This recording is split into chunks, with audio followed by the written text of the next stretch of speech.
Deyir ki, baldızım o kadar pislik edir ki onu hiç şükür bağışlaya bilmirəm. Ay canım, bəs sınaq budur da. Bəyəm, Yusifin qardaşları yaxşılıq mı elədilər o bağışdadı?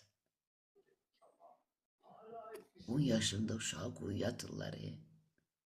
Yusif onları hələ heç sonra yox, elə quyunun dibində deyir ki, mənim qardaşlarım nə etdiklərini anlamadılar, ya Rəbbim, onlara rəhim diləyir.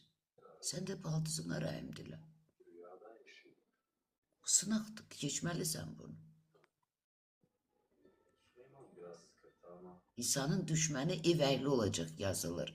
Kimi baldızla, kimi qaynanayla, kimi bacı qardaşla, anasıyla düşmən kəsilənlər var, sən hələ baldız deyilsin.